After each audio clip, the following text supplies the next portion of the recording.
This is Jude again on the morning of November 29th, and I just went for a walk. The other morning, early morning, I got leg cramps really bad. No, that morning I didn't get leg cramps. I just got a message that the Holy Spirit was telling me, or the collective consciousness, or whatever you want to call it, God,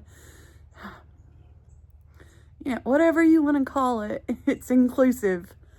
Jesus, that said, you need to exercise. You need to get your body in shape, just like you're getting your mind in shape. And there's resistance because we hurt all the time. Our body hurts all the time. And we're doing a video on forcing ourselves to move after the post-infectious syndrome hit us in 2009. But the other morning, the message was really clear. You need to exercise. You need to do walking every day, yoga every day, add in strength training so that Bre can be strong, just in case anybody tries to hurt us, because we are posting some stuff that people are not going to like. And so we've been kind of resisting. The biological side of us has, because we hurt. And ever since that morning, I did a video on that, so I may incorporate part of that into this one. It's pretty long, so I'm not going to incorporate all of it. But ever since that morning, we've been getting leg cramps really bad, like horrible leg cramps. And this morning was no different. So after doing the video on Vanessa Van Edwards and Stephen Bartlett, I got up and took out and went for a walk. So I just now got back from my walk. But on the walk, our world is just so beautiful. It's so beautiful. And I was thanking the Holy Spirit for our beautiful world. But then, why are we humans so horrible to each other? And we don't even mean to be horrible to each other. It's like our brains get programmed in childhood, and then that's what we do.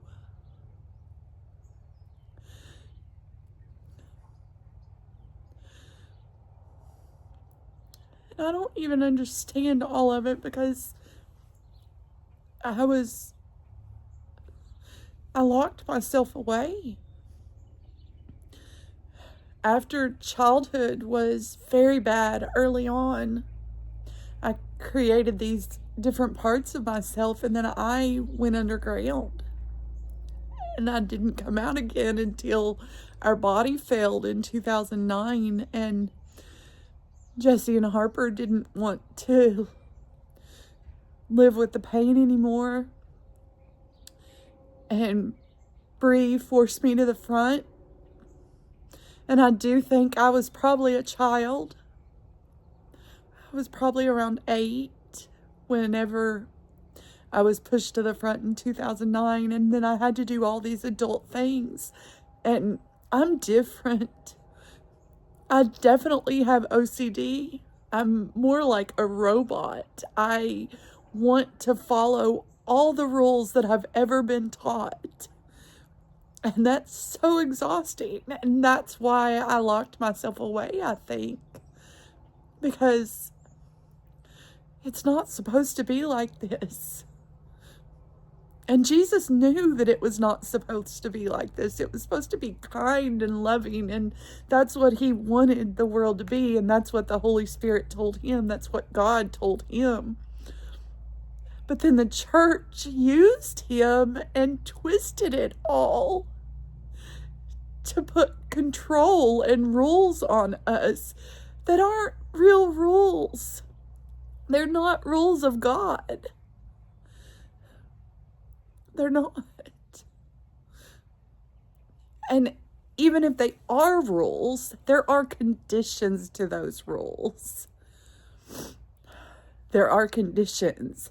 Thou shalt not murder unless someone is trying to kill your children, and then get them. I mean, as a biological creature, as a mother, that's what you should do. So there are conditions to every single rule in the good book, and nobody gets that. But that's not really, I guess that was what I was crying about, but the Holy Spirit consoled me and comforted me, and she told me that I was figuring it out, that I'm becoming better, and that once we are completely integrated, then I can be at peace, and Bre can be happier doing her job, and she can be stronger because we're going to add in strength training. We're probably going to get one of those boxing things that you put on your wall and you can box it. We might have to do something with the nails because it's hard to make a fist with longer nails. So Jesse may have to deal with shorter nails, which will be fine. She'll be okay with that. You know, you compromise. That's what you do as an internal family system, which we don't subscribe exactly to that theory either, because we definitely do not have a calm and confident part within us. We never have. I was the original, and I've always been a little odd. I really feel that that I've got a lot of autistic tendencies. And then also, I'm empathic. I can, and I don't always get it right, but, or at least that's what the people tell me. But I really think that I can kind of read people, and I can feel their hate, and it is harmful to me. It hurts me when I feel their negativity. And then I go underground, and here comes out Bre to fight. So I do think that there's going to be a better world one day. I don't think that it's going to be in my lifetime, but maybe I'll be able to carve out a little piece for myself. And if the people in my periphery do not reprogram themselves to stop hurting me, then they're just going to have to get out. You can't stay around people who won't change and be a better version of themselves. You can't stay around people who say, I'm not changing for anyone. If you want to be in my world, you're going to have to change and be better, because that's what I'm doing. And I'm sorry if you can't really see that, but I'm in the process, and Bre is in the process, and Jesse is in the process, and Harper is in the process. And I definitely think that we are better. We do still have moments like this where we fall apart. But there's a lot of beauty too. So much beauty. This world should be beautiful and secure. I do agree that there is a place for security. It's not all black and white. And people that I see as having negative tactics, they do have the right idea on that. You've got to make it secure for the people that you love, because we're biological too, you know? Okay, that's it. Bye. This is Jude again. Still November 29th. Lots and lots of interesting things happening. I have on my cat shirt. See? It's my cat shirt. I love it. It's a little tight on me, but I'm going to wear it anyway.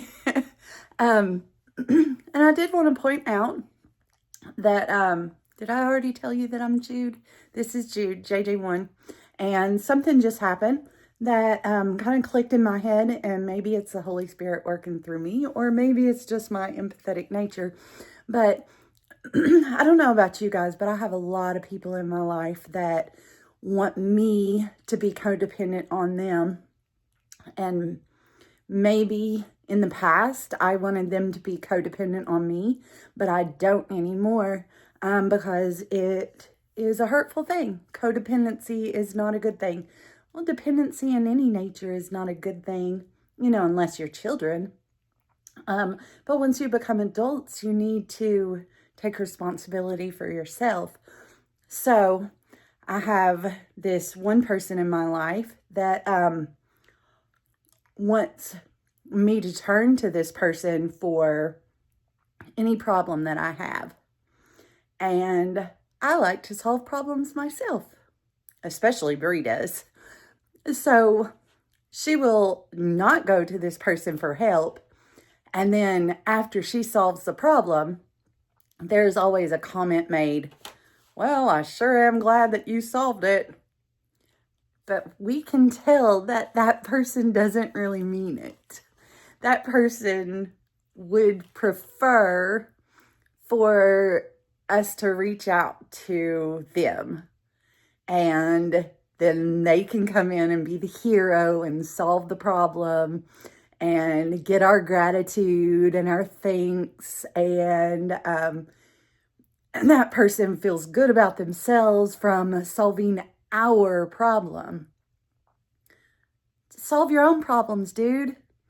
Just solve your own problems. That's what you should do. And let me solve my problems, right?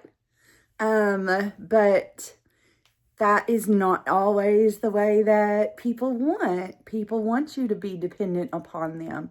They want to get their satisfaction out of you solving their problem, out of them solving your problems for them or for you.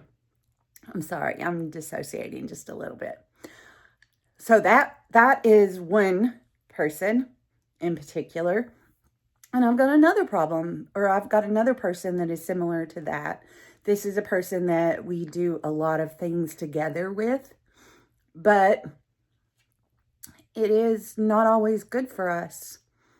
Sometimes I need to be by myself to work out stuff, usually stuff that this person has done. And I try to work it out with the Holy Spirit, and I try to pray about it, and I try to come to some realization. But if I don't include this person in, for example, a walk, then I end up getting passive-aggressive comments that are said that if I were to bring it to this person's attention, this person would say, I just said it to be positive. But no, you did not. So I went for a walk this morning, and this particular person had a guest. And and so I kind of wanted to be by myself because there were some things that happened yesterday, and I needed to kind of be by myself, and also just with my internal family system, my herd, and not have somebody on the outside talking about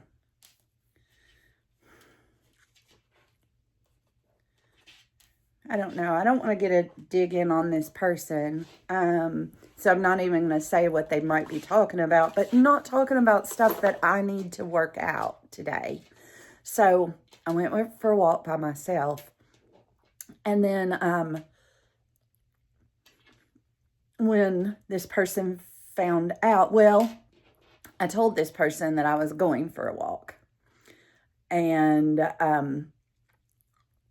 I did not allow enough time for this person or the guest to get ready to go with me. And we're kind of strapped for time anyway because we're going someplace together. So, but I needed to get in a walk because my legs were cramping really bad. The Holy Spirit is making our legs cramp. So, I needed to get in this walk. So I just took off. But right before I did, this person called me. And I said, well, I'm going to go for a walk and then I'll be ready. And I could tell just by the tone that that the person was like, well, why didn't you invite me? Or why? I could just tell, you know? And so then when I got back from my walk, I called this person and I said, I can be ready in just a few minutes. Because we were not planning on leaving until 9, but it was like 20 minutes until 9. So I said, I can be ready in a few minutes if you guys want to go ahead and go. Because this person had said, well, I already said she had said that they might want to go early. And I said, well, that's fine. So I called her and I said, well, I'm ready to go. And she said, well, okay, we're getting ready, but we can be ready to go soon, her and her guests. And I said, okay, well, just let me know when you guys are ready and I'll be over. And she said, okay. And then right before we got off the phone, she said, I'm glad you got in your walk. I mean, and you might say, well, that person was just being nice. But no, I know what she meant. If I brought it to her attention, because Bre jumped up immediately and was like, that fucking bitch, in my head. You know, she's trying to give us guilties because we didn't go for a walk with her. But in my head, I'm like, settle down. It's hard for somebody who has been codependent for decades to get over it in 2.5 years. It's not going to go that smoothly. And especially since she knows about the 4 of us and she knows that I'm not allowing people in my periphery to do these things. And she kind of feels that she knows that I'm trying to reprogram myself, and she kind of feels that I'm trying to reprogram her, which I am, because if she doesn't stop this shit, I'm just not going to be around her. I don't want to go for walks on her anymore, because it ends up being a fight all the time. And I don't want her and Bre to fight, and I don't want to get hurt. So, and she's not my partner. If I had a husband who was my soulmate and we were 2 halves of a whole, that's different. But this person is not that. And that other person that I was talking about is not that and never will be that, because they want to be above me. They want me to be in a subservient role. They want me to look for them for the solutions. And I need to look to myself for the solutions. So there's a pulling away. And it's going to continue to happen until they fall into line. And that's setting boundaries, right? But that does not mean that Bre needs to go off on her. So Bre needs to stay out of it and let me deal with it. And that's what's going to happen. So, okay, say goodbye to the cat. Cat, bye.